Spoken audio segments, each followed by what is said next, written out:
So, welcome back again, and today's topic of discussion is neurovascular bundle. We are under anatomy of abdomen, and under anatomy of abdomen, the thing that we are going to talk about is we are going to talk about neurovascular bundle. So, let's jump into our topic, and in this topic we'll be talking about what? Neurovascular. That means we'll be talking about nerves, we'll be talking about arteries and veins, right? And it will be of what? Abdominal region. So, okay, now if you remember, this diagram here, this diagram, it is showing what? It is showing abdominal aorta and its branches. And talking about abdominal aorta, what is this? This is our abdominal aorta. Where it is present? It is present close to our posterior body wall. And if you remember from last class, then the thing that we discussed there was what was this abdominal aorta. It consists of different branches, and these different branches, such as this Iliac, right? Iliac, superior mesenteric artery, inferior mesenteric artery. And what these branches are doing? These branches are supplying different region of abdomen. For example, this Iliac branch, it is supplying what? It is supplying foregut, right? Similarly, what is this superior mesenteric artery supplying? It is supplying midgut. Similarly, what is this inferior mesenteric artery doing? It is supplying what? It is supplying our hindgut, right? Okay. Now, as we mentioned that Iliac, it supplies foregut, right? Foregut. Similarly, superior mesenteric, it supplies what? It supplies midgut. Similarly, inferior mesenteric artery, it supplies what? It supplies our hindgut. Okay. Now, the first thing that we need to know about abdominal aorta is what is the extent of abdominal aorta. Okay, what I'm talking about is its extent, right? Extent. Okay, talking about the extent of abdominal aorta, as you can see, what is this? This is our T12, right? 12 thoracic vertebra. And what is this? This is our L4. As you can see, at the level of L4, our this abdominal aorta, it is bifurcating. As you can see, bifurcation is going on here. Bifurcation. Now here you can see what? 4, right? Here, that means at the level of L4, what is happening? The bifurcation of abdominal aorta. Okay, so we can say the extent of abdominal aorta, it is from what? It is from T12 to what? Our L4. That's all, right? Okay. That means this is our what? This is our T12 level. Okay, this is our T12 level. Now, what will happen in this T12 level is, in this T12 level, thoracic aorta, right? Thoracic aorta. Okay, thoracic aorta above T12, what we call this abdominal aorta, we call it thoracic aorta. Now, what will happen is at the level of T12, the thoracic aorta, which was same, the abdominal aorta, the name is only different since it is present in different structures. So, at the level of T12, right? At the level of T12, thoracic aorta, what will happen is thoracic aorta will enter abdomen region through what? Through hiatus known as aortic hiatus. Right? Hiatus. And where is this aortic hiatus present? This aortic hiatus, it is present in where? It is present in our diaphragm. Okay, that means there is what? There is our diaphragm. Now, this diaphragm, it consists of what? Aortic hiatus. Now, through that aortic hiatus, what will happen is the thoracic aorta will enter into abdominal region, and now this thoracic aorta or this aorta will be called what? Abdominal aorta. Okay, that's all. Now, this is the starting point. Now, what about the ending point? L4. I have already mentioned at L4, what will happen? At L4, our bifurcation will happen. Now, bifurcation means what? It will divide into two branches. Now, what are the two branches? The two branches are right common iliac and left common iliac. Now, why it is called common iliac? It is called common iliac because these branches is called common iliac because it consists of two things. What are the two things? One is external iliac and another is internal iliac. That means external iliac and internal iliac, they were together here called what? Common iliac.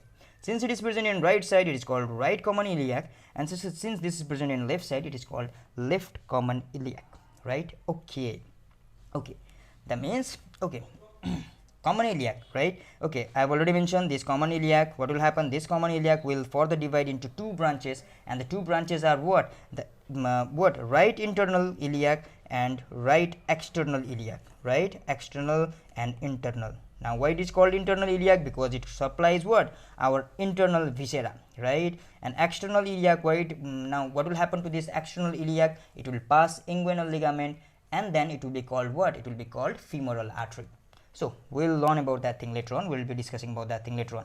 So now here the thing that we need to know is, okay, what is this? This is our Iliac artery, right? This is our Iliac artery. What it is doing, it is supplying to foregut, right? Now we need to memorize, we need to remember about the position of Iliac artery. What is the position of Iliac artery? Obviously it lies where? It lies between what, T12 and L1 level. That's all, T12 and L1 level. Now below that, what we can see superior mesenteric artery. What we said, it supplies our midgut.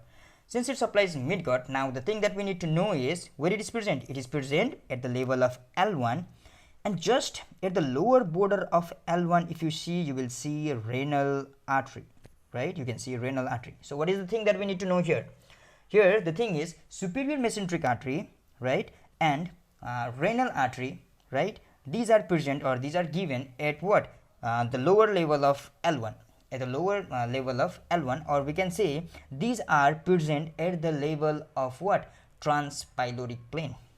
What I said is these are present at the level of transpyloric plane, right? Transpyloric plane, it was what, it was horizontal line that was passing through the pylorus of stomach. If you remember, these things are mentioned in our abdominal planes and region lecture. So okay, now moving further, what we have is, okay, another thing that we need to know is, we have already discussed superior mesenteric arteries, is it lies superior to renal artery, right, renal artery. And now talking about inferior mesenteric artery, this is present at the level of L3, right? It is present at the level of L3, not at the level of L4. At level of L4, what was going on? Bifurcation was going on, right? Okay. Now what I said is, at the level of L4, bifurcation will take place, and this bifurcation, what will happen at the time of bifurcation is, there will be formation of two common iliac artery, right? Common iliac artery. One is the right common iliac, another is the left common iliac. Now what will happen to these common iliac arteries? Now the right common iliac will further divide into two. One is external iliac, the another is internal iliac, right? This right external iliac, what is its fate? It will enter thigh region, right? It will enter thigh region, and what will happen? This will become now femoral artery. That's all. Now what about our right, okay, what about our this internal iliac artery? Now this internal iliac artery, what will happen is, it supplies pelvic viscera, right? It will supply pelvic viscera. Now what are these pelvic viscera? Now talking about this pelvic viscera, right, the pelvic viscera are our urinary bladder. What are these? These are our urinary bladder, the structures, visceral structures that are present in pelvic region. Urinary bladder, uterus, right? Similarly another structure, rectum. Okay, that means our internal iliac will be supplying three structures. What are the three structures? One is urinary bladder, uterus, and another is rectum. Okay, now the artery that will supply urinary bladder will be called what? Vesical artery. Similarly, supplying uterus is uterine artery, and similarly supplying rectum is rectal artery. Okay, now since we are talking about pelvic region, now there is what? There is gonads, right? There is gonads, our testes and ovaries, which are also what? Pelvic viscera, but we are not talking about them here because they are not supplied by iliac arteries, internal iliac arteries. Then what are they supplied by? They are supplied by gonadal arteries. Now what are these gonadal arteries? If you remember, gonads, right, they, what will happen is, they are what? They were developing, okay, they were developing in what? In abdominal region, and with the course of time, at the time passes, they descend down into pelvic region. So at upper level or at abdominal region, they were possessing what? They were possessing gonadal artery, and those gonadal artery, what were they? They were branch of what? The upper abdominal aorta, right? So here right internal iliac artery will not supply them. Okay. Now, since we have mentioned urinary bladder, right? Urinary bladder, uterus, rectum. Now, what are these positions? The most anterior one is urinary bladder. Urinary bladder is present here. Now, just posterior to urinary bladder is our uterus, and then the posterior most is our rectum, right? So, urinary bladder anterior, right? Anterior most, and then uterus, right? Uterus is middle, right? Similarly, the most posterior one is our rectum. Rectum is posterior one. So these are the things. Okay, I have already mentioned ovaries and testes are supplied by gonadal arteries, right? Again, I am repeating it. Ovaries and testes are supplied by gonadal artery, and these are the branch of abdominal aorta. Right? They are not supplied by common iliac artery. So okay, talking about testicular artery and ovarian arteries. The testicular arteries are longer than ovarian arteries. That is one thing that we need to know. Okay, now moving forward, the thing that we need to know is okay, this diagram, I think we are clear about this diagram. Now moving forward, we have got this diagram. Okay, here now since we talked about we're talking about visceral structure, the thing that we need to mention right here is, what are these are our kidney, right? These are our kidney. Now these kidney are supplied by what? Renal arteries, right? You can see right here, these are renal arteries. Okay, renal artery.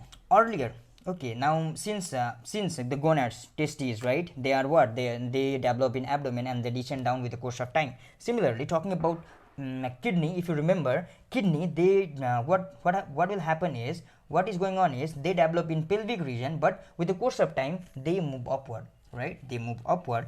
Okay, so what we can say is, okay, kidney are supplied by our renal arteries. What are these? These are our renal arteries,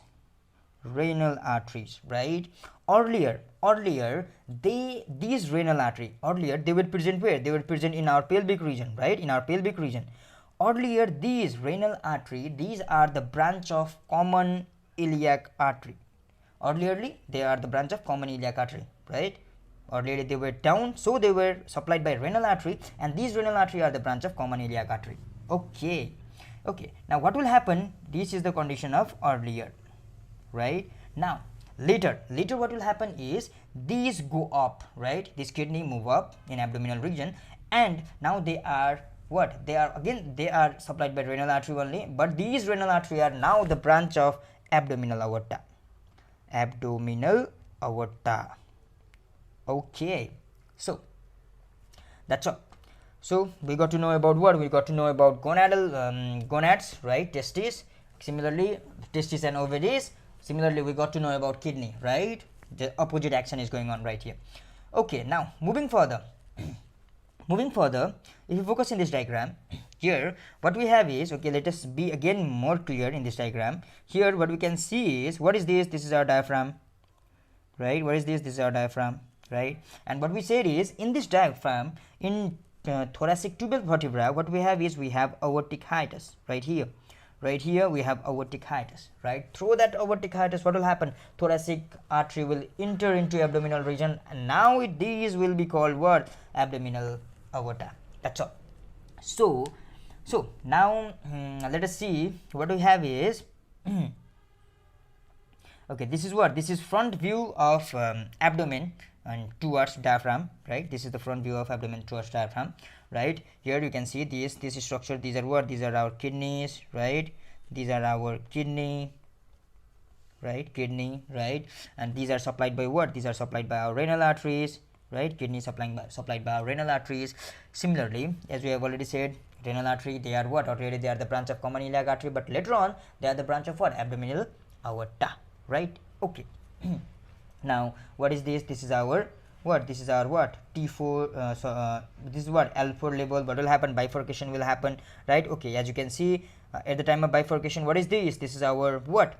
Right common iliac artery, right? And this is what? This is left common iliac artery. Now this right common iliac artery, it will divide into, what is this? This is exterior common. This is what? Exterior iliac artery, and here these structures are internal iliac artery. This external iliac artery, what will happen? This external iliac artery, they will pass below our, what is this?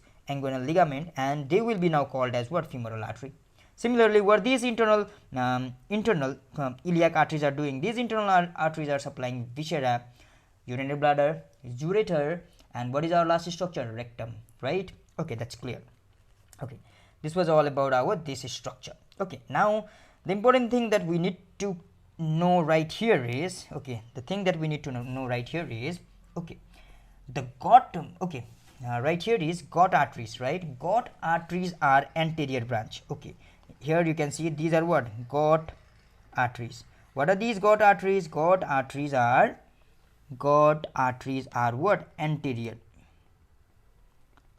branches, right? Now talking about gonadal arteries, right? Gonadal arteries, the arteries supplying what? Testis and ovaries. Gonadal arteries. What are these gonadal arteries? These gonadal arteries are anterior lateral branches. That means they branch in anteriorly also, but they branch laterally also. So what you can say, gonadal arteries are anterior lateral, right? Okay, now got and gonadal. Now next thing, what is next thing?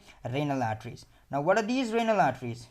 Okay, talking about these renal arteries, as you can see, okay, these renal arteries are just what? Lateral. I mean, they don't have anterior branches, right? They don't have anterior branches, they just have lateral branches. So these are what? The renal arteries are, what are these renal arteries? These are lateral branches. Okay, now if you recall the fact that lymphatics, okay, we recently okay, right now we talked about arteries, right? What we said is, got arteries, they are anterior branches. Gonadal arteries, they are anterior and lateral branches. And talking about renal arteries, they are what? They are lateral branches. Okay, now since there is a since we know the fact that lymphatics, right, lymphatics, they follow vein, and if you know that vein follows artery, then we can say that lymphatics and arteries, they follow each other, right? Okay, that means what we can say right here is got lymphatic. In the place of artery, what we can say is got lymphatic. What are these got lymphatic? They follow what? They follow vein. Now what vein will follow? Well, vein will follow artery. So the got lymphatic will follow what? Our got artery. Now what is these got? What are the branches of got arteries? These are anterior. So we can say the got lymphatic. What are these? These are pre-aortic, right? Aortic. That means aorta is running on like this, and the got lymphatic, they are what? Pre. That means anterior to our aorta, right? Anteriorly, right? Anterior. We can say anteriorly, or the got lymphatics. Got lymphatics. What are these? These are pre-aortic lymph node. Okay. Now moving further, right? Similarly, gonadal lymphatics. Now what are these gonadal lymphatics? What we said earlier, what we said about gonadal arteries, we said that these are what? Anterior also and lateral branches also. So similarly, what we can say here is the gonadal arteries are what? Anterior means pre, right? Pre-aortic, and another is para-aortic. Para means what? Laterally, right? Laterally. Pre means forward, and para means laterally. So the gonadal lymphatics, these are what? Pre and para-aortic. Pre and para-aortic. Okay, now moving further, what we said about renal artery, we said the renal are lateral branches. So similarly here, the renal lymphatics, what are these? These are para-aortic lymph node. Para-aortic lymph node. See, right? Para-aortic. Okay. Now yes, we already mentioned about what? We already mentioned about arteries, right? We mentioned about veins, they will follow artery. We mentioned about lymphatics, right, of this region. Okay, now yes, I've already mentioned what is this. This is all our abdominal aorta, right? Abdominal aorta have what? Celiac branch, superior mesenteric artery, inferior mesenteric artery, right? What is this superior mesenteric artery doing? Sorry, what is this celiac branch doing? This is supplying what? Foregut, right? What is this superior mesenteric artery doing? It is supplying what? Midgut. And what is this inferior mesenteric artery? It is supplying what? Hindgut. That's all. At the level of L4, what we have got? We have got bifurcation. Okay, now moving forward, moving further, okay, this is all about this diagram. Now moving forward, as you can see, what is this? This is okay, this is our what? Side view, right? We are watching from this side. Okay, this side.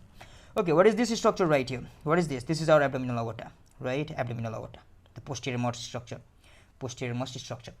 Okay, the first branch of abdominal aorta, what is this? Celiac trunk. Now what is this celiac trunk doing? This celiac trunk will supply what? Foregut. Clear? Now what is this structure? This is our superior mesenteric artery, as you can see right here, superior mesenteric artery. This is, sorry, this is structure. This structure is superior mesenteric artery. What this superior mesenteric artery is doing? It is supplying what? Midgut. That's all. Now what is this structure? This is inferior mesenteric artery, right? Inferior mesenteric artery. This is structure. What is this doing? This is supplying hindgut. That's all. Okay. Now what is the thing? Okay. As you can see right here, what is this? This is our foregut, this is our midgut, and this is our hindgut. Okay. Now, now we need to know the exact position of foregut, midgut, and hindgut. That means what are the structure that are what is the structure that will be confined till foregut, and what will be there in midgut, and what will be there in hindgut.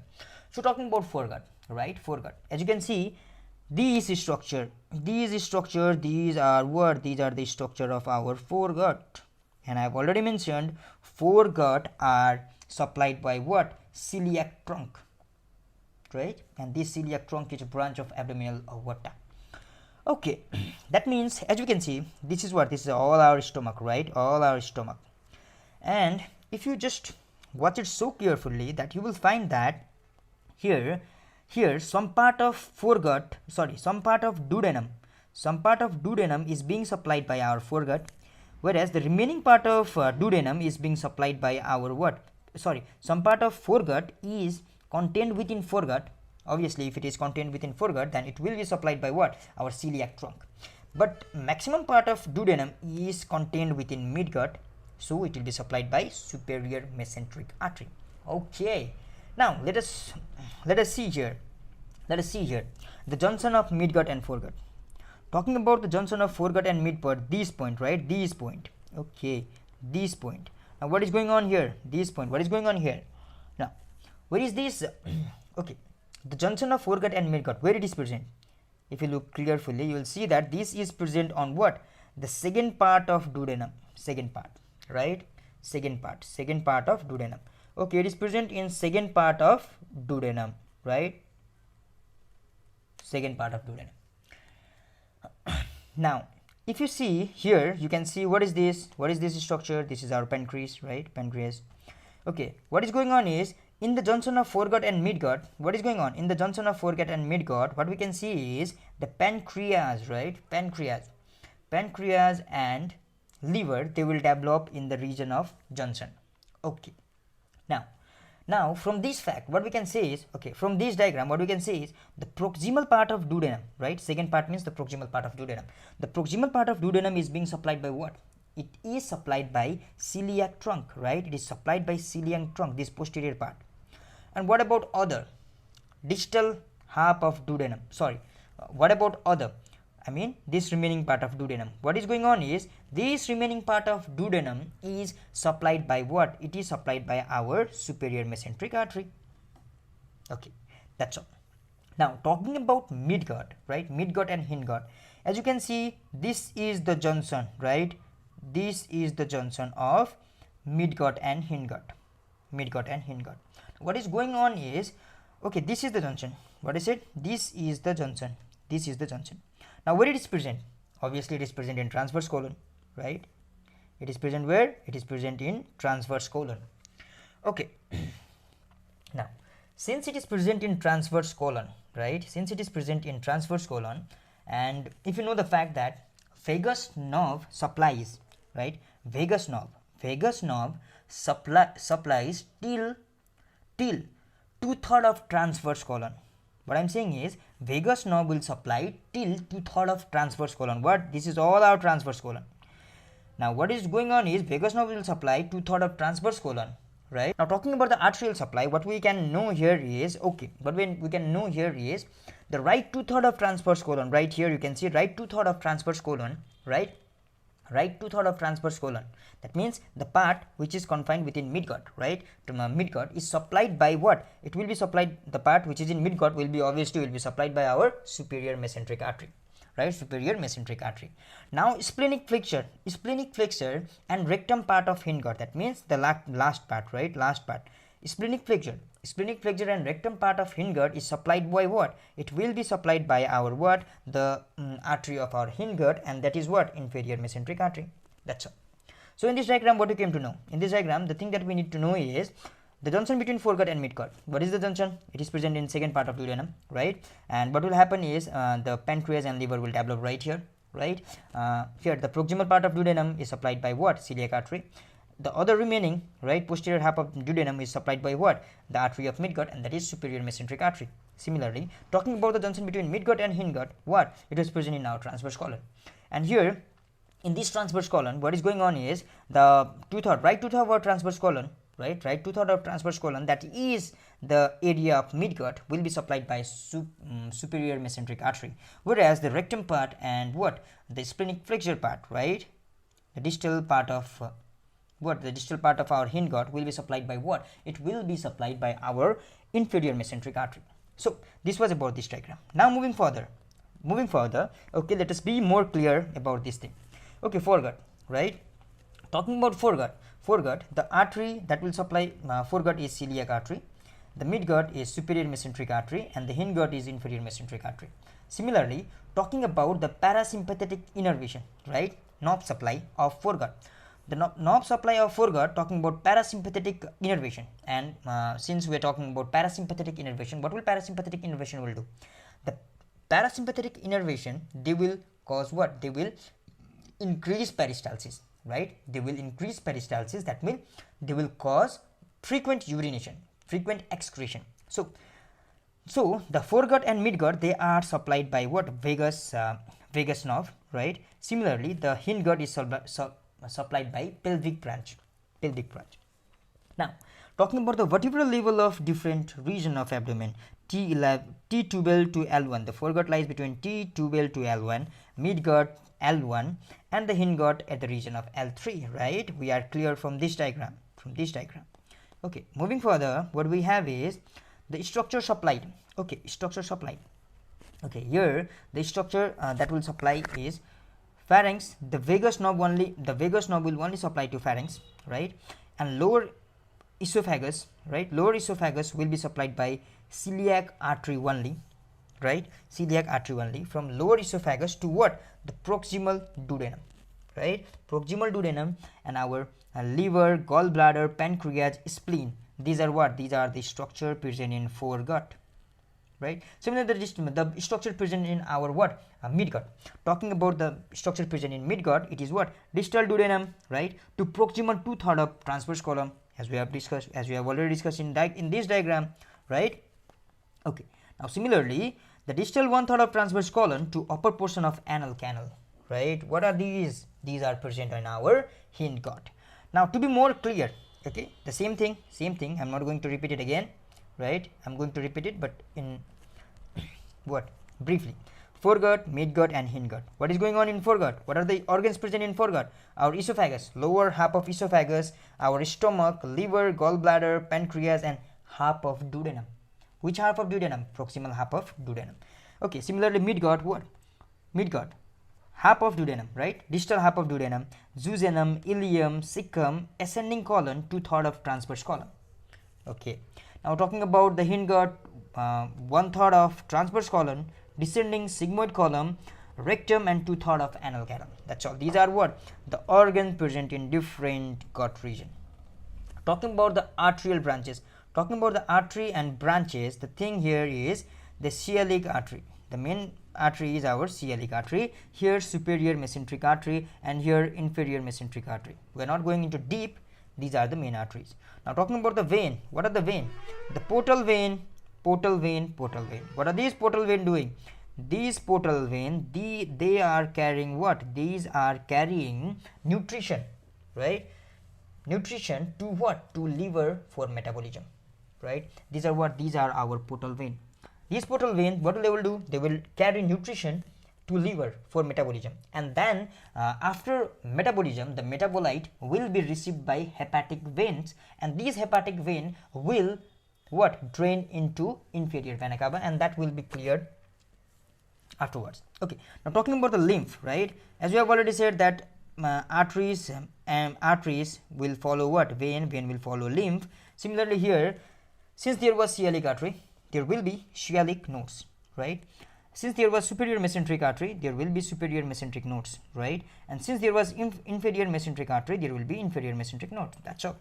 Now talking about nerve supply, and under nerve supply, what we are going to talk is, we are going to talk about parasympathetic supply.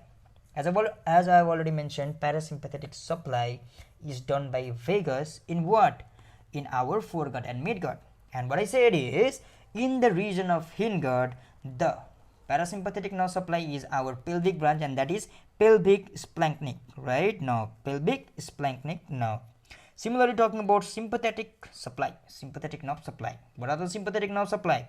These are, okay, in the case of foregut, it is our greater thoracic splenic, right? Now greater thoracic splenic nerve. In the case of our midgut, it is lesser thoracic splenic nerve.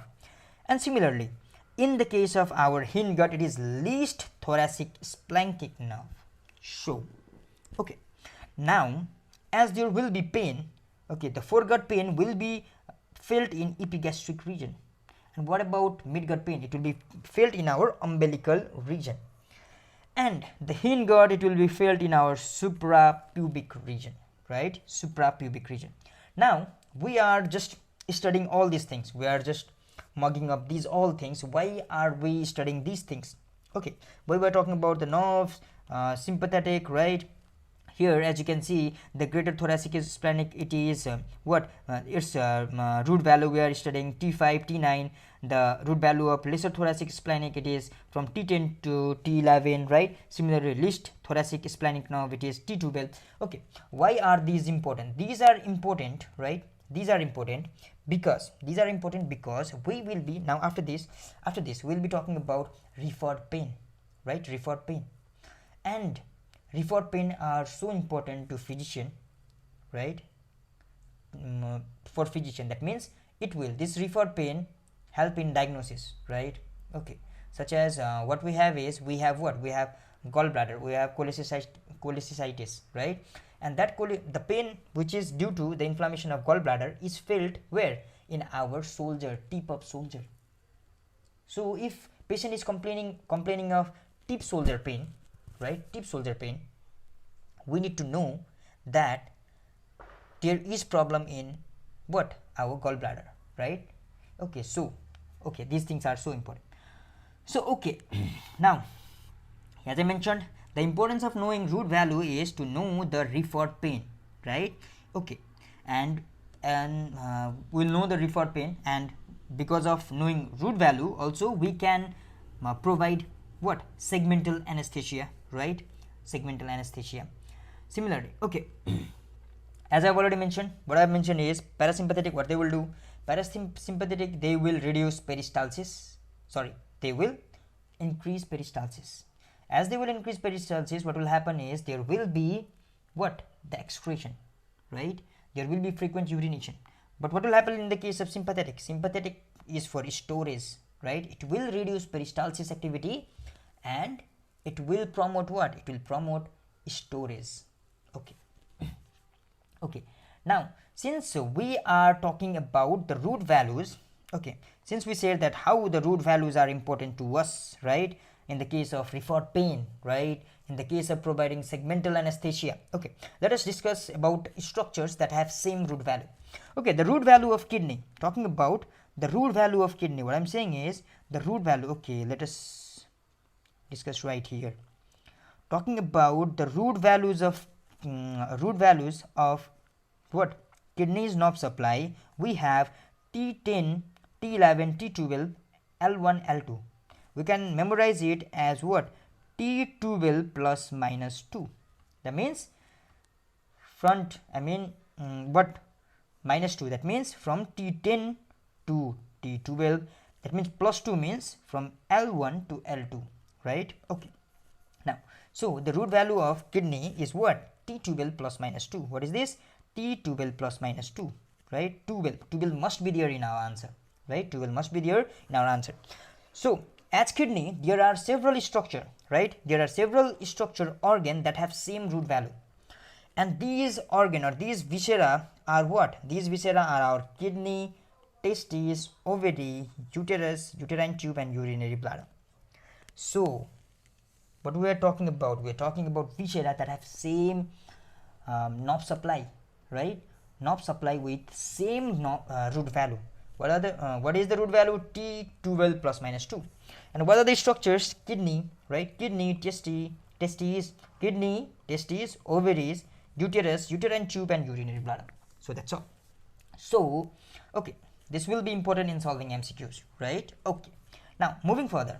Okay, the thing that we have discussed till now. Okay, let us just look at the schematic diagram. Okay, let us concentrate right here. Okay, right here, the thing that we can see right here is, what is this? What is right here? Okay, what is right here? This whole big structure. This whole big structure is our what? Abdominal aorta, right? Abdominal aorta. Here you can see diaphragm, right? At the level of T12, right? At the level of T12, what is happening?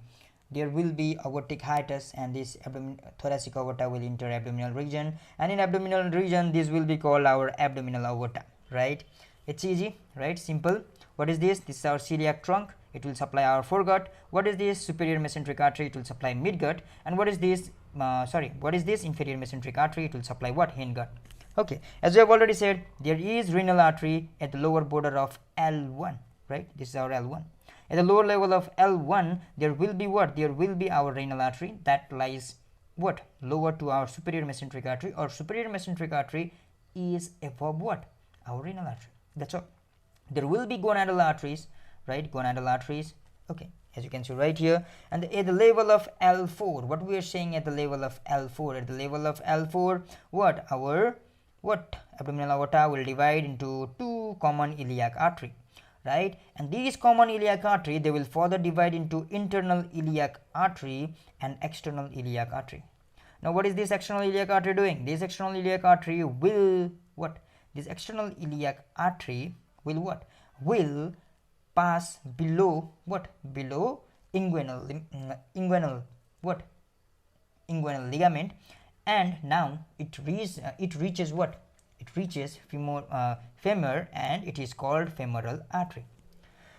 Okay, internal iliac artery, it will supply urinary bladder, uterus, and rectum, and these are what? Urinary bladder anterior-most, uterus is middle, and rectum is what? The posterior-most. Okay, now another thing that we need to know is okay, now another thing that we need to know here is, okay, now the nerve supply. Talking about the nerve supply, if you remember, what we there are what? Two nerve supply, parasympathetic and sympathetic, as mentioned in our chart above. Talking about sympathetic nerve supply, right? What are the sympathetic nerve supply? So sympathetic nerve supply, we said that greater what? Splanchnic nerve, lesser splanchnic nerve, and least splanchnic nerve, right? From this diagram, what we said? Greater, right? Lesser and least. Greater thoracic splenic, lesser thoracic splenic, and least thoracic splenic. Now here the thing that we need to know here is, okay, now these all three are thoracic splenic nerve, as in the name, right? Greater thoracic splenic nerve, lesser thoracic splenic nerve, and least thoracic splenic nerve. Now greater supplies what? Our foregut, right? Middle gut is supplied by lesser, and our what? Inferior mesenteric, right? Okay. Now here, if you remember, okay, in this diagram, right?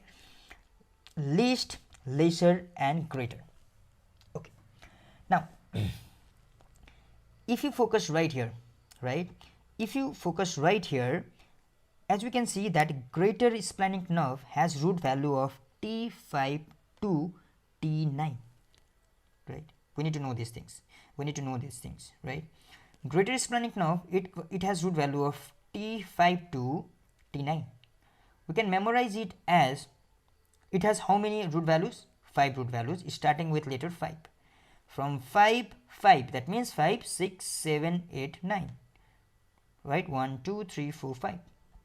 That's all. 5 root value is starting with 5. Okay.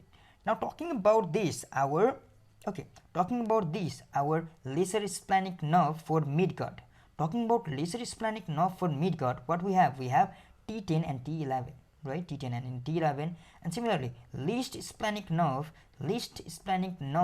has how many root value? 1 root value, T12. But here the kidney, right? Kidney, just recently before some time we studied that kidney has how many root values? T12 plus minus 2, right? So one of the root value is present where? It is present in our what? It is present in our this, right? This, what is this structure? This is midgut structure, right? Midgut structure. So kidney, since it is a large organ, some of its part is present in what? Present in midgut, and whereas some in hindgut. Okay. Now, so kidney is large organ. It is not having only one nerve root value. It is having what? It has several nerves. It has 5 root value, and that 5 root value we have T12 plus minus 2, right? Okay. Okay, that's all. Now what are these? Thoracic splenic nerve, right? Thoracic splenic nerve, what are these? These are what? These are sympathetic nerve supply of different region, foregut, midgut and hindgut. Now what will happen is, what will happen if we what will happen because of these knobs? Okay, let us see what will happen because of these knobs, this sympathetic knob supply. Because of sympathetic knob supply, there will be reduced peristalsis, right? Reduced plus peristalsis means what? There will be less excretion, less urination, right? Since there will be less excretion, less urination, there will be what? Storage, and this is called what? Bowel and bladder, right? Bowel and bladder. Bowel and bladder storage will take place. Okay. Now, this was about what? Sympathetic nerve supply. Now moving further, what we have is, we have what? We have our parasympathetic nerve supply. Talking about parasympathetic nerve supply, what we have here? We have vagus nerve. What is this vagus nerve doing? This vagus nerve is supplying what? Our foregut, midgut area, right? Foregut and midgut area. Okay. Now this vagus nerve, right, don't carry significant quantity of pain. What I'm saying is, this vagus nerve, it is not carrying significant amount of pain. It is not carrying significant amount of pain. Now, as you can see, this boundary, right? This boundary. Now, what this boundary denote is, okay, here sympathetic, right? Okay, this line denote that above this line, sympathetic nerve supply or sympathetic neurons carries maximum what? Impulse of pain. What I'm saying is, above this line, okay, above this line, as we have mentioned, vagus, it is what? It is carrying insignificant amount of pain. That means vagus is a part of what? Parasympathetic nervous system. Parasympathetic is not concerned about pain carrying in this region. So above this line, what is that? The sympathetic is mainly carrying the pain sensation, right? And what about below this line? Below this line, sympathetic and parasympathetic both are what? Responsible for carrying pain. So okay, above this line, as you can see, this vagus nerve is only supplying, right? Up to this, only vagus nerve supplies, right? Vagus nerve is only being supplied, and we're talking about parasympathetic supplies. So now below this line, what is happening is, there is nervi erigantis. What is this? This is nervi erigantis, right? Nervi erigantis. Now this nervi erigantis, it has root value of what? S2, S3 and S4, right? S2, S3 and S4. If you remember, in this, right, in this parasympathetic, here you can see pelvic splenic. This pelvic splenic is also called what? This is also called our nervi erigantis. And this nervi erigantis has root value of S2, S3 and S4.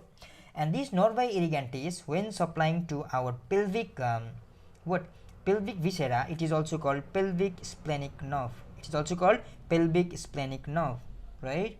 Okay, so here above I have said that here in the region of Hindgut, the parasympathetic nerve supply was what?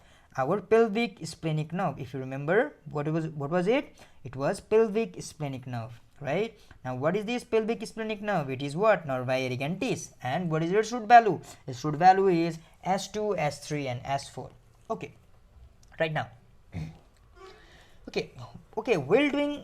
Okay, this is our pelvic region, right? Now in pelvic region, what we have? We have what? In pelvic region, there is the case of delivery also. So here while doing painless vaginal delivery, right? While doing painless vaginal delivery, what we have to do? We have to block our nervi erigantis. Why we have to block nervi erigantis? Because why? Because it supplies what? It supplies our urinary bladder, uterus and rectum, right? What it is doing? It is supplying viscera, right? Pelvic viscera. Now when we will remove this, or when we will block this nervi erigantis, then there will be not what? There will be not impulse for pain in our this pelvic viscera. So what I'm saying is, while doing painless vaginal delivery, right? While doing painless vaginal delivery, what we have to do is we have to block our this nervi erigantis, right? Okay. Now okay. Now what this pelvic splenic nerve does? Obviously it is what? It is the branch of parasympathetic nervous system, right? It is the nerve of parasympathetic system. Now as we have already said that it will cause what? It will cause excess of urination, right? Excretion. So we can say it will evacuate, right? Bowel and bladder, right? Bowel and bladder evacuation. Bowel and what it will do? It will evacuate. It will empty, right? It will empty, or it will increase the what? Urination, excretion. So pelvic splenic nerve. What is this pelvic splenic nerve doing? This pelvic splenic nerve, it is doing what? Bladder bowel evacuation. It is doing bladder bowel evacuation, right? Now what is this bladder bowel evacuation? It is what? Increase in what? Peristalsis. Peristalsis, right? Increase in peristalsis means what? It will relax sphincter. Relax sphincter, right? It will relax sphincter, right? And because of this relaxation of sphincter, there will be what? Urination and defecations. So now moving further, as we have said that these are what? These are pelvic viscera, and I would like to again recall that pelvic viscera, there are gonads also, but gonads what? Gonads are also what? Pelvic viscera, but they are what? They develop in the region of abdomen, right? So they are supplied by abdominal branch of abdominal artery. So that's all on these things, right? That's all on these things. So now we studied about this diagram. Now I would like to take you toward another structure, and this structure. Now talking about this structure, as you can see, what is this? This is our peritoneum, right? This is our peritoneum. Okay, peritoneum. Now what is this structure? This is, what is this? This structure and this structure, right? What is this above structure? This is our uterus, right? This is our uterus. This is our uterus, and what is this? This is our vagina, right? This is vagina. Okay, now here as you can see, there is one line right here. This is our one line. Okay, this is uterus, this is vagina. This is uterus and this is vagina. Okay, now as you will focus, there is one line, this line, right? This is one line. And what is this line called? This line is called peritoneal pain line, right? This will call peritoneum pain line. Okay, if you remember, uterus is covered by what? Peritoneum, right? Peritoneum. And uterus, it is covered by what? It is covered by peritoneum from this diagram also. But if you just look toward vagina, this vagina is not covered by peritoneum, or we can say it is what? Subperitoneal structure, right? Under peritoneum. Okay, under peritoneum. Okay, right now what will happen is, Since this is covered, this uterus, it has what? Peritoneal line, but this vagina, it is what? It is what? Subperitoneal structure. Because of this thing, there will be one line, and that line is called peritoneal pain line, right? This line is called peritoneal pain line.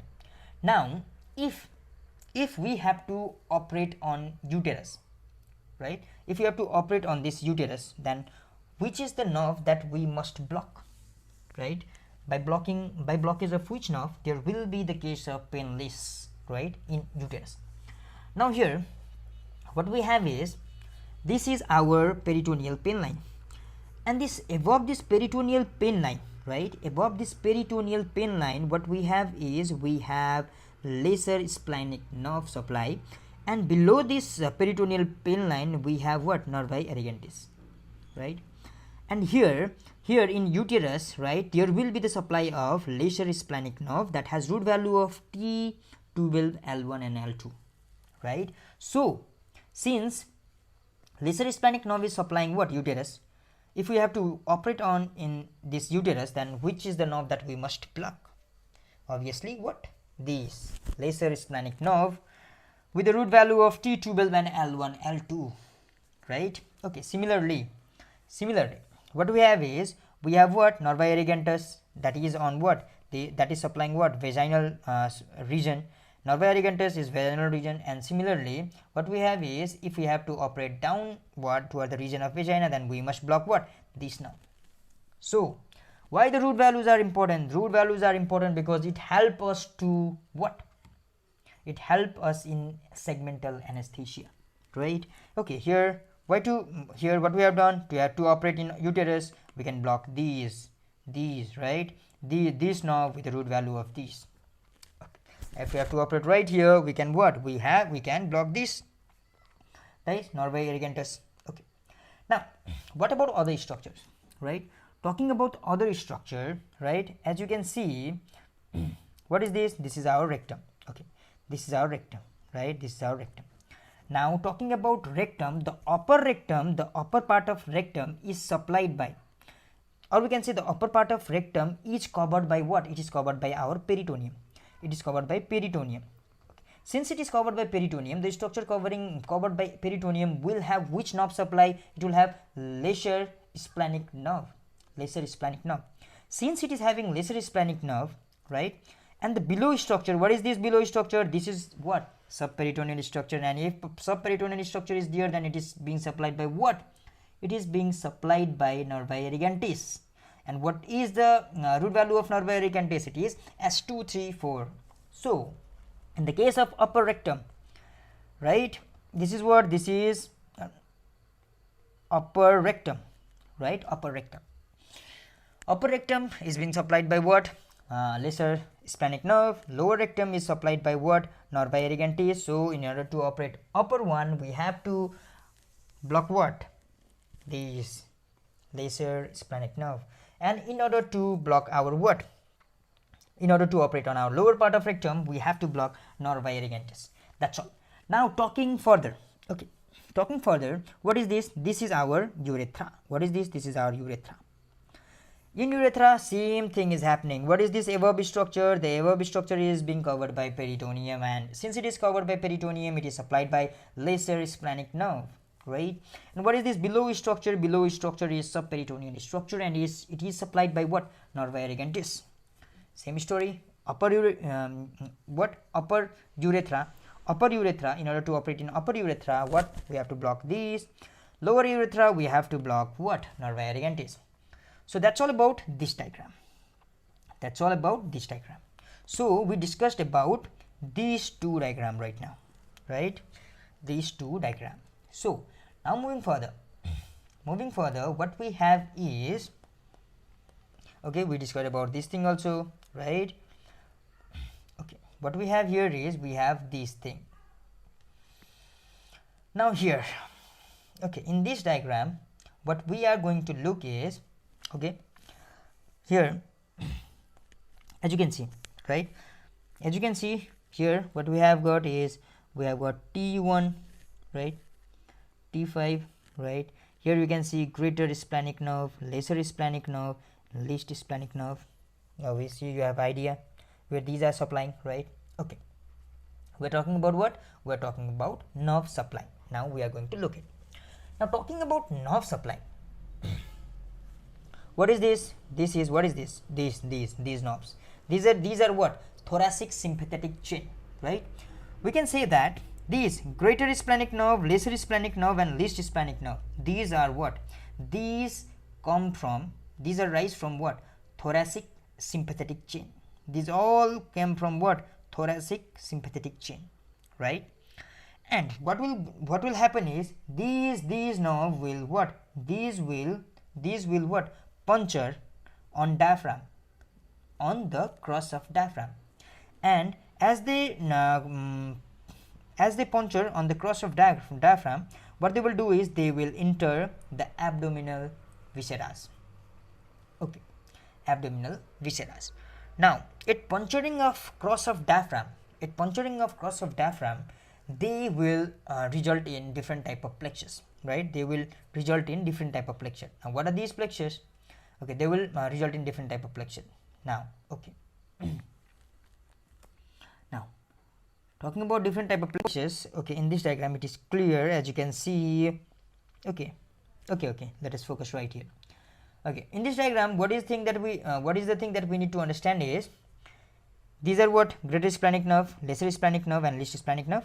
What are these? These are what? These arise from what? Our thoracic nerve, right? These arise from our what? Thoracic sympathetic chain, right? Now they will enter by puncturing in what? By puncturing in cross of diaphragm. Now they are going into what? They are going into what? Abdominal region, right? Supplying what? Abdominal viscera. Now during this time, what will happen is, okay, as you can see right here, right?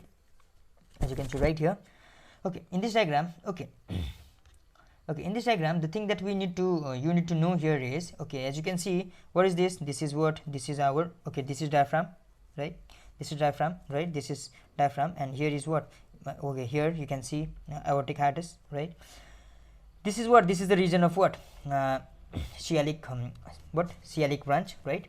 Celiac branch. Okay, here in this region there is what? Celiac ganglia, as you can see, celiac ganglia, right? Celiac ganglia. And little below you can see what?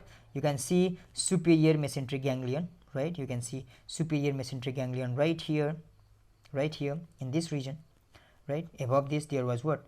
Celiac ganglia. Now as you can see, there will be one plexus, and what is this plexus? This plexus is our renal plexus, that is supplying to our what? Kidney regions. And similarly, moving further, what we have is, in this region we have inferior mesenteric ganglion, okay, right here, inferior mesenteric ganglion right here, right? That is supplying to what? That is supplying to Hindgut. So what are the things that we studied right here? We have, what do we have? We have celiac ganglia, right? We have celiac ganglia. We have superior mesenteric ganglia. Okay, here we have celiac ganglia, here we have superior mesenteric ganglia, and here we have what? Renal plexus. Here we have renal plexus. Similarly, we have what? Inferior mesenteric ganglia on this region. Okay, this is about what? This is about this diagram. Now, okay, what I said is these are puncturing at what? These are puncturing at cross of diaphragm, and they contribute to what? They will contribute to different plexus. What are the different plexus? On celiac region they have what? Celiac plexus. Similarly, in superior mesenteric region, what they have? Superior mesenteric plexus, right? Similarly, we have renal plexus, right? Similarly, we have inferior mesenteric plexus, right, in this region. Okay, now what we have is, further is, we have, okay, we studied about this diagram, now moving forward, we have this structure. Now what is this? Now what is going on here? Okay, here if you focus, what we have is, we are going to look toward what? We are going to look toward our what? We are going to look about sympathetic flow. Now this sympathetic flow, okay, T1 and L, right? Sympathetic nervous system, right? Thoracolumbar, okay, it arises from thoracic to lumbar region, right? Thoracolumbar region. Okay, now what is its extent? Its extent from T1 to L2, right? Thoracolumbar. Sympathetic flow, right? thoracolumbar flow, and that has extension from T1 to L2. So what will happen here is sympathetic neuron are present on these lateral horns. Sympathetic neuron are present on these lateral horns. Right? Okay. These neurons. Sympathetic neuron are present on lateral horn. Now what will happen here is these sympathetic neuron, as they are passing through lateral horn, right? Now, okay. Now we are magnifying this structure, right? We are magnifying this structure, and this is what it is. Now since these from T1 to L3, right? Or we can say from T1 to L2, this much structure, this is the extension of what? Our thoracolumbar or sympathetic chain. Okay. Now here we are talking about what? The starting point T1 and the ending point L2, right? L2. Sympathetic, and what I mentioned earlier is sympathetic neuron are present on lateral horn. These are what? These are the lateral horns. These are present on lateral horns. Okay. As we have already discussed, right? What we have discussed earlier is there is what? There is supply for what? Foregut, midgut, and hindgut. And if you remember, we mentioned that the foregut, supply of foregut is by what? It is by greater thoracic splenic nerve. And what was the extension of greater thoracic splenic nerve? It was from T5, right? It was from our T5, starting from 5, and it consists of 5 branches, starting from T5 to our T9. What is this? This is what? This is the root value of what? Our greater thoracosplenic nerve, right? Now what it is doing? It is supplying foregut. Okay. Similarly, moving below to that, what we discussed is we have what? Lesser splenic nerve. What we have is lesser splenic nerve. This is T10 to T11. This is what? Lesser splenic nerve. Now what is this doing? It is supplying midgut. And if you remember, we discussed T12 as it supplies what? It supplies kidney. Right? Kidney, right? And below to that, what we have is L1 and L2. Now what are these L1 and L2? These are what? These are supplying what? These are supplying our what? Rectum, bladder, uterus, right? Okay. Now as you can see right here, you can see kidney, right here. You can see your kidney. It is being supplied by T. It is written T11 to L1, but we will remember as T12 plus minus 2. The answer fluctuates according to book, but we will memorize it this way. So okay, what I was saying is greater splenic nerve, right? Splenic nerve, its root value is T5, T6, T7, T8 and T9, right? And it supplies what? It supplies foregut, right? Similarly, talking about what? Lesser splenic nerve, it extends from what? T10 to T11, right? And it supplies what? This lesser splenic nerve, it supplies midgut, right? Midgut. And there is what? Least splenic nerve, and least splenic nerve is at the region of T2 right? T2. And what is this T2 doing? It is supplying kidney. Not only T2, there are other four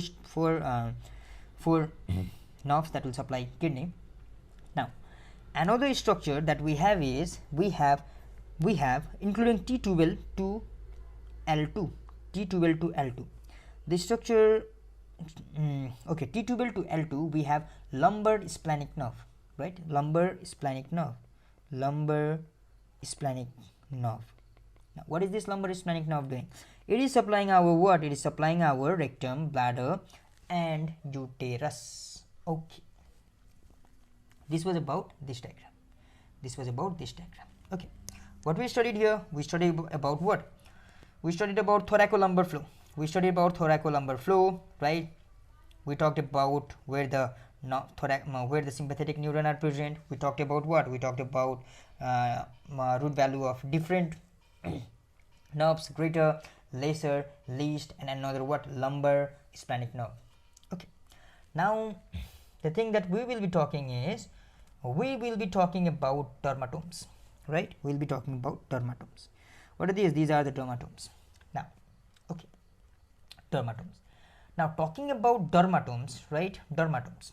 Talking about dermatomes, the thing that we need to know here is, okay, talking about the abdominal regions dermatome, we have only these, right? These four dermatomes. At the level of what? At the level of soldier tip dermatome, right? Soldier tip dermatomes. Talking about soldier tip dermatomes. Okay, let me mention right here. What I'm saying is,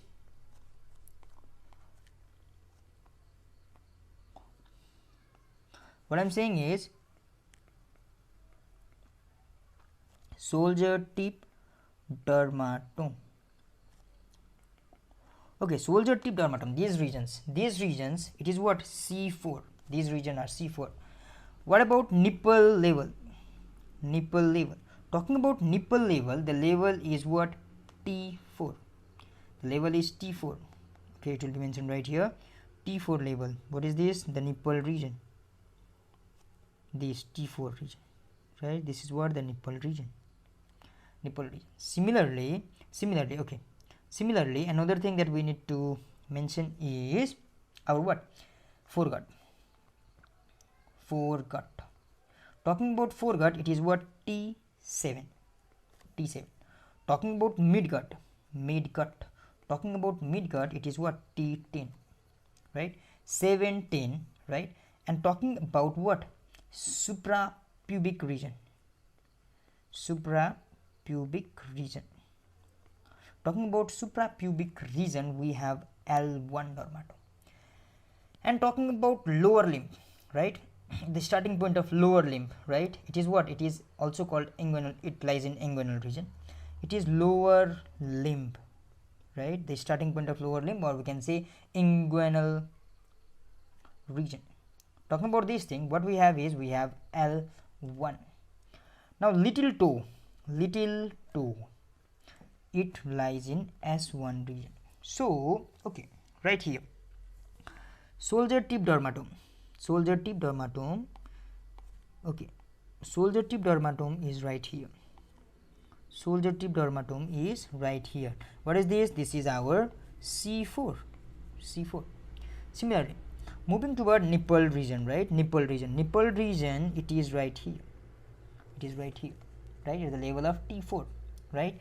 And talking about epigastric or foregut region, what we have is epigastric or foregut region. We have what? Epigastric or foregut region. We have what? T7 right here. Right? Okay. Now, talking about midgut, what we have? We have got T10 right here. Suprapubic region, we have what? L1. Now, where is this L1? This is right here. Lower limb, starting point of lower limb or inguinal region, we have L1, right? Same position. And little toe, talking about little toe, we have S1, right? Where is this S1? Right here. Okay. So right here, it is same story, right? It is same story. The T4 is nipple region, right? T7 gyphoid process, right? T7 the region of what? Foregut.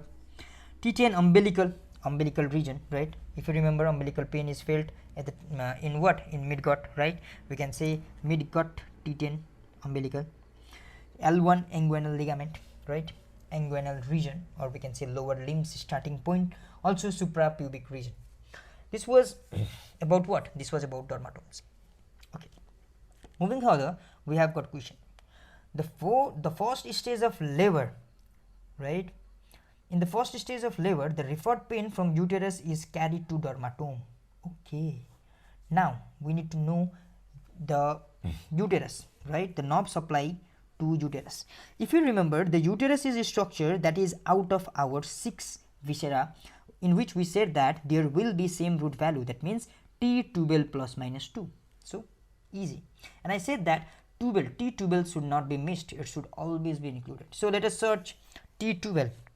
Here we have got T10 11, but here we have got T12 L1, here we have got L1 2, here we have got S2 3. As I said, T12 must be included. So this is the answer. But what about other options? T10 and 11, this is also the answer. L 1 and 2, it is also the answer, because we said T12 plus minus 2. So these all three are the answer, but the better answer is that one which is containing what? T12. Let us move to another question.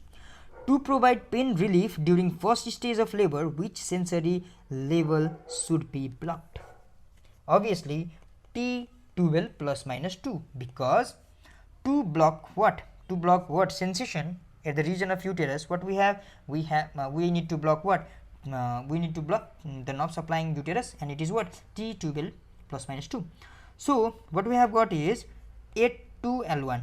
It is absolutely wrong, because T8 it will not be included. What about T9? No, because it will start from T10. What about this T10? Yes, it can be answered. What about this T12, T11? It can be also answered. Here it is mentioned T11 to L2. That means T11, T12, L1, L2. Okay, this is also the answer. But what about option C? Here it is saying T10, T11, T12, L1, right? It is saying L1. So what we can say right here is, which is the right answer right here? So here we will tick on this. And what is the reason why we haven't selected this? Because it is mentioned in our what? Standard book, right? And so it is mentioned in what? It is mentioned in William Obstetrics and Morgan's Obstetrics Anesthesia book. It is mentioned about these points. So we will be what? We'll be memorizing it, because always there will not be what? There will not be the work of trick. So okay, now let us move toward the refer pain. Okay, why? Okay, refer pain. Why refer pain is important? It is important. It is so important for physician, right? It is important for physician to know what? To know dermatomes, right? It is important for physician to know dermatomes, right? Dermatomes, right? Dermatomes, their root value, right? Root values. Why? Because physician should know dermatomes and root value of viscera, right? To save the life of patient. Because if we know dermatome and root value of what? The viscera, then we can know that the pain in certain region will denote what? It will denote the damage of the particular organ. For example, okay, here you can see, okay, here you can see, okay, let us have brief discussion about refer pain. Okay, this refer pain is given by one hypothesis. Okay, right now we are talking about what? Refer pain. Refer pain. Talking about refer pain, what we have is this refer pain, right? This refer pain is given by our convergence projection hypothesis. Convergence projection hypothesis. Now what it says is, okay, what it says is viscera pain is dull pain. What it says is viscera pain, viscera pain, viscera pain is what? Dull pain, dull pain. So viscera pain is dull pain. That means the pain given the pain in our visceral organ is dull pain. So our brain will not perceive it so well. Our brain will not perceive it so well. Now what will happen is, now here what will happen is this viscera pain, right? What will happen? This viscera pain, okay, since our brain will not perceive pain from visceral organ, so if there will be any what? Abnormality in our viscera, or there will be damage in our viscera, since our brain will not receive any pain, we may not know, we may not be aware, or we may not be conscious about that pain, so we may neglect it. So there is one special thing going on right here. So what will happen is these visceral pain, these what? These visceral pain, what will happen is this visceral pain will come to dorsal root ganglion. This visceral pain will come to dorsal root ganglion, and then they will pass to posterior horn cell. They will pass to posterior horn cell, and then from there what will happen is lateral spinothalamic tract, right? They will pass to lateral spinothalamic thalamic tract, and it will be perceived by brain. Now, viscera pain, what will happen? This viscera pain will come to what? It will come to dorsal root ganglion, and from this dorsal root ganglion they will pass to posterior horn cell, and then they will follow the track, that is lateral spinothalamic tract, and then they will be perceived by brain. Since we have mentioned that visceral pain will not be perceived so well by brain because these are less in intensity, or these are dull pain. So what will happen is this path, right, this path is also being followed by our what? Nerves that are innervating skin. We can say the skin innervation and the visceral innervation or the gut innervation are projecting on same neuron. Okay, what is this thing? Okay, now here what we can know is okay, again I am repeating the same thing. Okay, here you can see, right? Okay, here you can see what I said is the pain on viscera, right? The pain on viscera. Okay, we can see this is what? Our appendix, right? This is our appendix, and there is inflammation, and there will be what? Appendicitis. The pain of this appendix, since it is what? It is viscera of gut. This visceral pain will be perceived by our brain. Okay, this will be perceived by our brain in what? In dull way, or it will not perceive in so well. It will what? It will be dull pain, right? It will not be perceived by our brain in well manner. So what will happen is the path that it will follow. That means what is the path that it will follow here?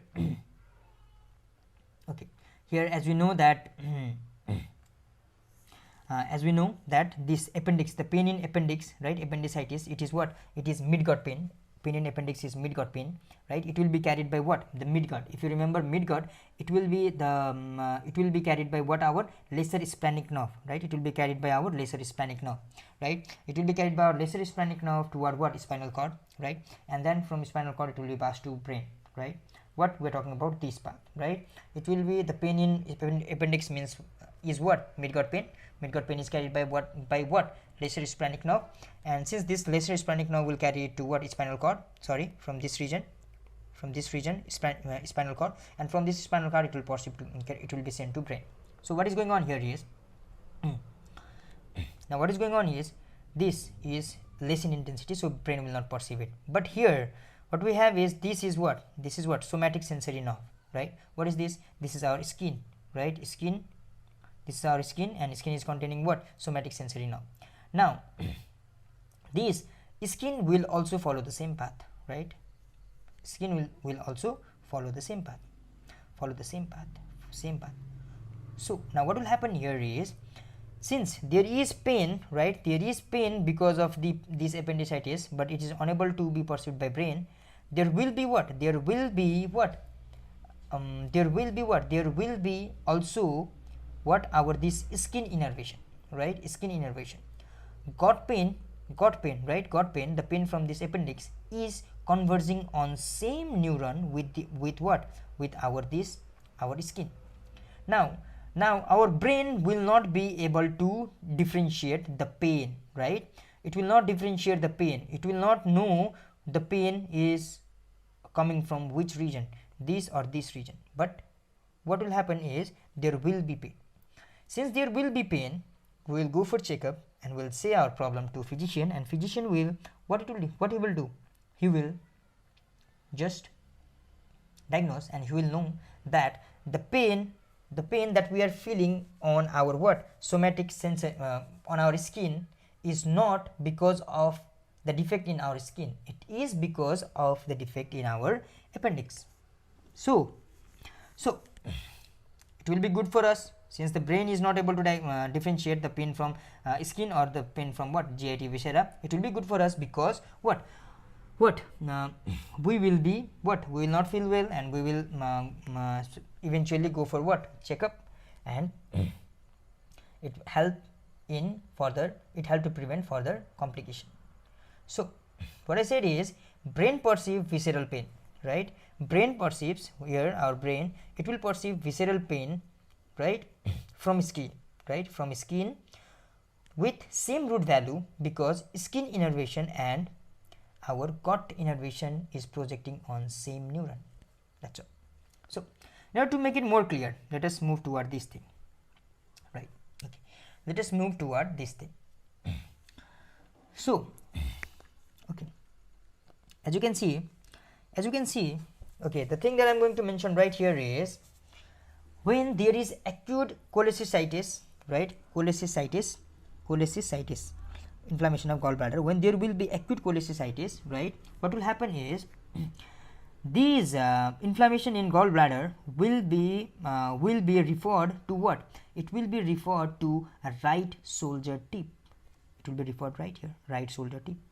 That means if patient comes and and he says that I'm having pain right here, right, and you are just watching or you are just examining this region, right, here and there by just moving it here and there, but the patient is what?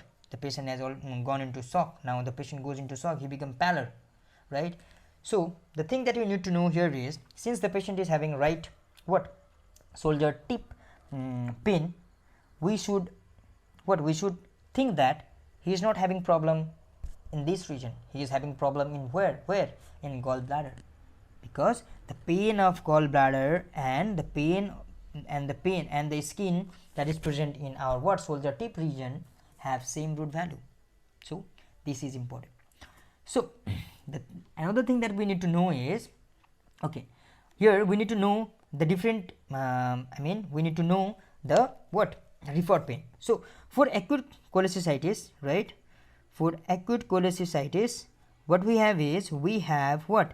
Right shoulder tip, right? These two have what? Same nerve root value. And what is the nerve root value? The C4, right? C4. Similarly, splenic rupture, right? Splenic rupture, left shoulder tip, right? If you have what? Spleen rupture, at that time what will happen? You will have left shoulder tip pain. Why? Because both have what? C4 root supply. Similarly, if you have gut pain, right? If you have gut pain, now what are these gut pain? These can be foregut pain, midgut pain, or hindgut pain, right? Okay. Now foregut pain, it is felt in where? It is felt in epigastrium region. Similarly, midgut, it is felt in periumbilical region, and hindgut, it is felt in suprapubic region, right? Okay. Now foregut pain is felt in epigastric region, because foregut and epigastrium, these have what? T7, right? T7, these have knob that are these have knob supply which have root value of T7. Similarly, midgut T10 and hindgut L1. So this was all about what? This was about what? Epigastric, this was about referred pain.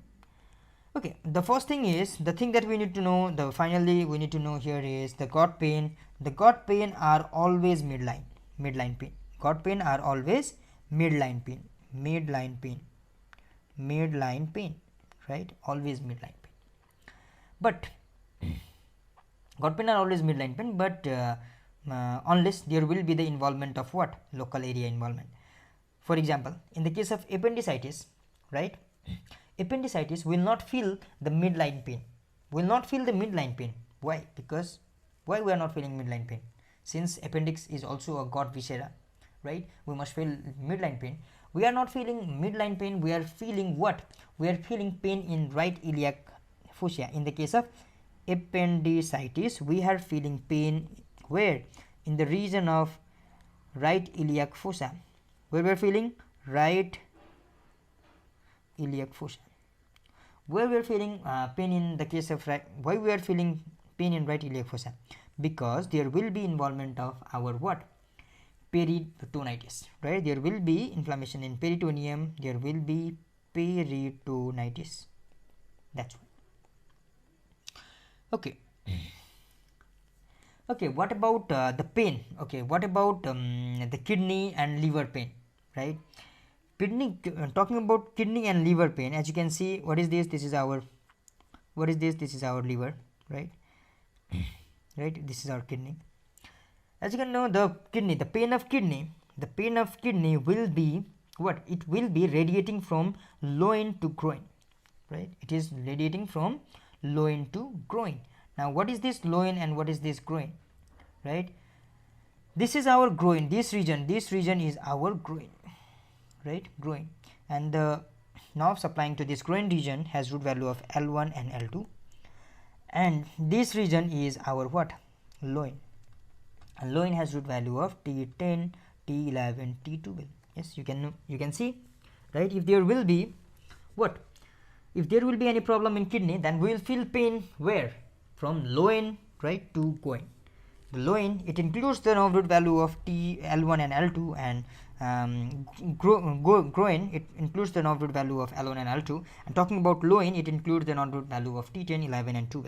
So this is the region where we will feel pain in the case of any kidney problem.